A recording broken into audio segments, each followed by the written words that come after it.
Well, it's been 5 years since my channel has been created. Minor, not minor. How am I supposed to know? Minor. And what do I have to show for it? Every other year, I've created a special edit or some kind.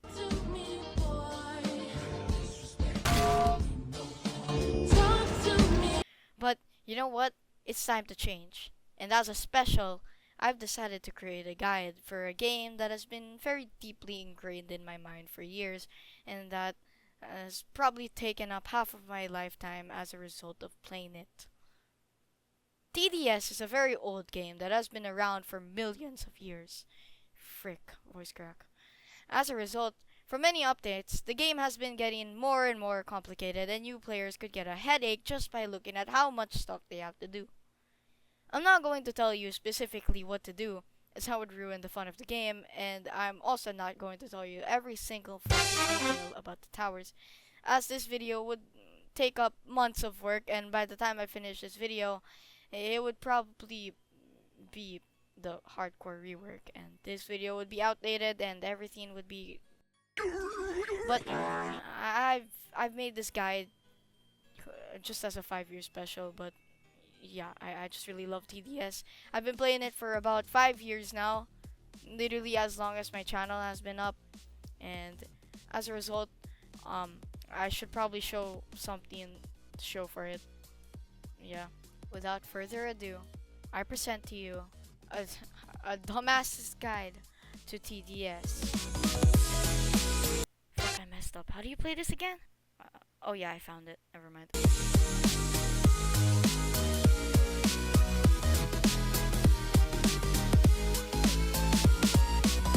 Okay, you can stop the music now. You can stop the music now! Okay, I just want to say this before we start. Even if I'm level 650 in the game, I want you guys to know,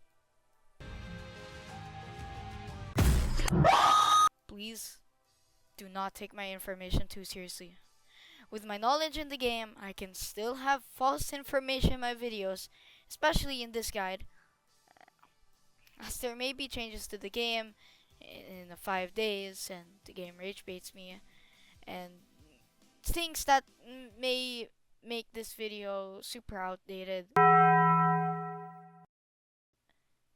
absolutely irrelevant to the history of TDS. So, yeah. But not only that, but I could just also say false information, period. Okay, now we can start. 1. Where do I start? Don't buy every single tower, as you're going to waste money on half of the time useless towers that will be irrelevant when you're a high level player soloing fallen mode like it's dinner.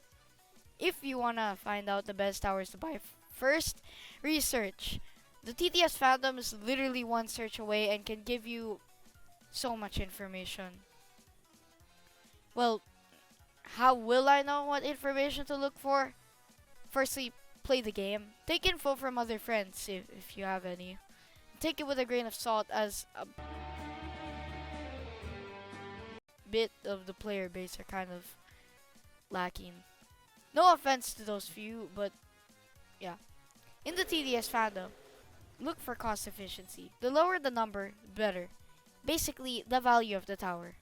You also have to use your brain when figuring out what towers to buy, as you have to take in consideration of its value, and you have to take in and weigh all of the variables, and think about if it's going to be any good when playing, not only present but in the future when you again are a high level player soloing fallen mode like it's dinner.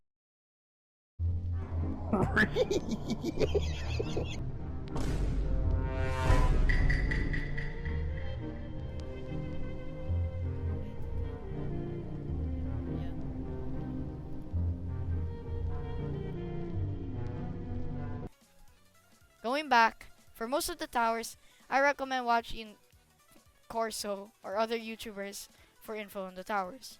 Now, you can't rely on Corso for the new towers because let's just say he switched to another game. Some towers I do not recommend buying when you're a beginner, of course, because if you're a high level player, soloing fallen mode like it's dinner, I don't think you really need to worry about wasting money. Anyways, all of them are pretty much just any of the starter towers. You should only really buy soldier, and that should be enough to set you up for the few levels. Once you're done with that, you can start saving up for absolute gems like military and trapper. Of course, you don't really have to do this. It's just my recommendation. You could buy any of all of the starter towers. I don't really care. It's your loss. I'm not in any loss of this. I'm just guiding you. Alright? But yeah, again, I do not recommend. This is not required to do, like you could just again buy it if you want. But after you're done with that, you can buy any tower. I don't really care. Why are you still watching this video when you're level 100? You can do things on your own. 2. Don't stay in your comfort zone. What I mean by this is don't just pick one mode over and over again without progressing in difficulty. This is especially applicable to those wanting to be pros. Don't just pick casual mode over and over again if you really want to be good at the game. The way I do this is just slowly progressing from easy to casual to molten. Just don't do intermediate. No one wants to play that. Then move on to fallen, and then you can do whatever you want at that stage. 3. Don't rely on strats or others to carry you. If you want to be actually good at the game, actually strategize, don't rely on strats when you're like 100 levels into the game and have the basic towers like ranger to solo mode. If you keep relying on strats, you're going to be cooked when you start playing solo fallen, and dude, don't know what to do because you're so used to following a set strat. Just think about the towers you're bringing and think about the game mode. But if you don't have anything, you could always just follow a strat. So long as you don't rely on strats to do every single mode or challenge, it ruins the fun of the game. And if you do a challenge that doesn't have a strat on it, you're going to be scratching your head on what to do because, again, you were so used to following strats on solo hardcore. 4. What should I do at level 50? Level 50 is a pretty significant stage in your journey in getting good at TDS, since it unlocks a mode that can access some pretty insane towers. The towers in question being the hardcore towers such as Accelerator, Engineer, Hacker, Necromancer, and Brawler. These 5 towers are genuinely crazy. Aside from the Brawler, no one uses that anymore. I'm joking, but being level 50, you should probably get Ranger, as this is a really OP tower that can deal an insane amount of damage and is very reliable with its near infinite range. I'm joking, but it does have 70 range, which is pretty crazy. If you have turret and Ranger and you are ready to beat hardcore, you should not solo it.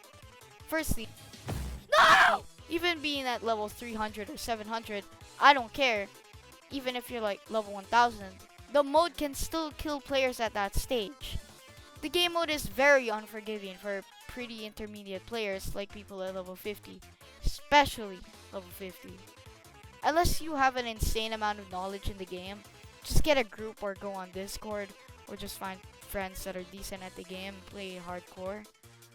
For the first tower, you should go for, it should not be Brawler since it's not as good as it once was. And it should not be Hacker since, well, it costs so much. The 2 main towers you should aim for is Accelerator or Necromancer.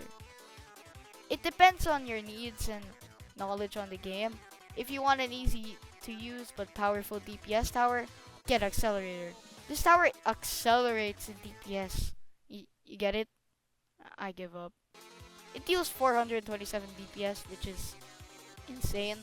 This tower shouldn't be relied on though, since it takes a while to start attacking.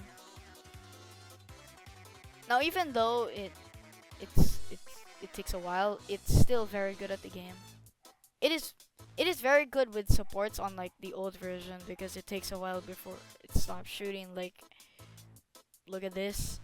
If you're fine with having to learn a lot about a tower but want to deal some insane damage, pick Necromancer.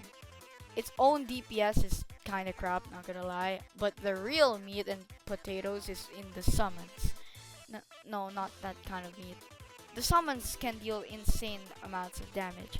And just at level 1 or 2, you can see this amount of damage.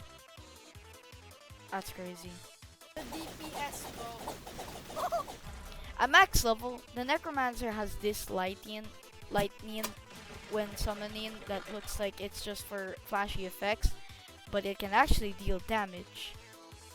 You can utilize this damage by getting a boss to go on the graves and then summon so you can deal some insane damage. The potential in the Necromancer is crazy and is worthy of being picked. Of course, it's not a tower that can be a standalone DPS tower since its DPS mainly relies on its summons, and without them, this tower is in the trash. So you should bring another DPS tower for the rest of the damage to be safe. At this stage, you could either have the most fun or the least fun, and it depends on how you play the game. If you don't let grinding get to you too much, you should have the most fun. Of course, if you want to get good at the game, you shouldn't burn yourself out too much since that will lead you to taking long breaks, and we don't want to take long breaks, do we? And that's how I miss getting old accelerator before its rework. Once you're like level 85, you've probably already grinded out at least one of the towers in the hardcore category, unless you're one of the people who stay in their comfort zone, like number 2. At this point, you could either grind for most of the good towers in the advanced category or go full straight hardcore grinding. But if you haven't gotten a bit of the advanced category, I wouldn't really go full straight hardcore grinding.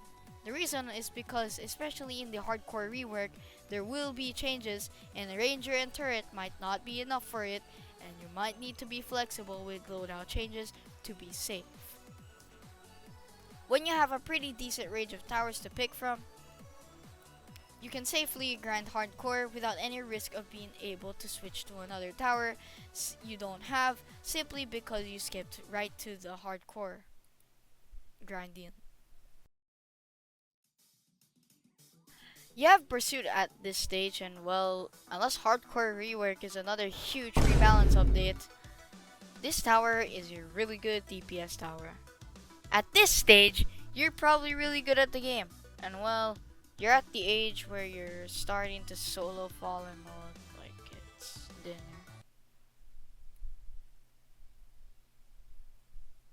Oh wait, I've been on this computer for 50 years.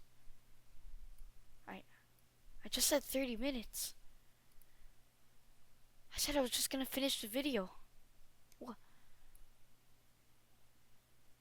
Anyways, you're good at the game, but now it's time for another big journey in your already big journey.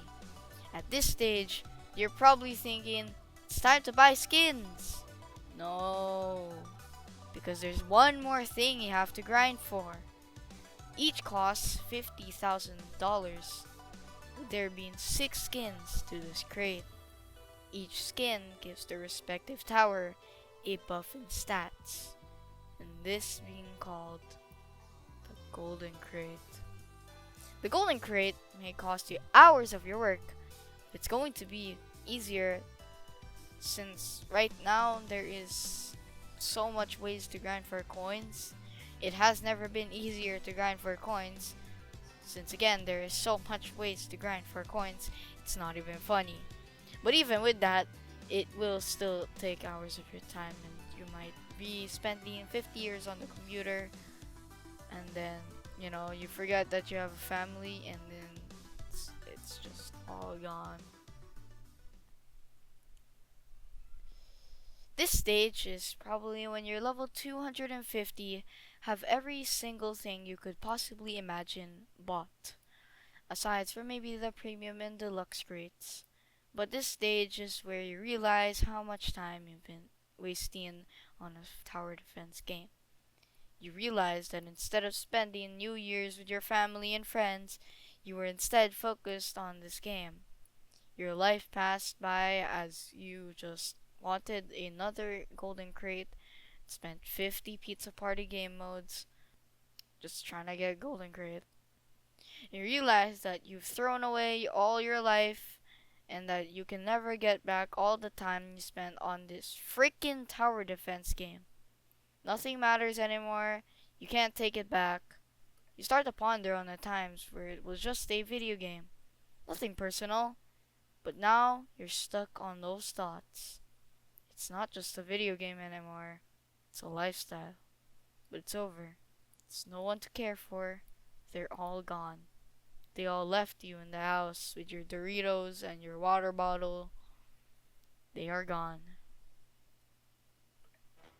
Anyways, at this stage, a lot of players have so much knowledge and are so good at the game, they just solo Frost mode like nothing. Sure, it could get boring, but there's always something to do in the game. You could always help out players looking to just be like you. Or you could grind for all of the fawn skins, which, if you're a really grindy person, you probably already got all of the missions done. Have you? So this is the end of the video. Hope this will help you in your journey to become a better player. See ya!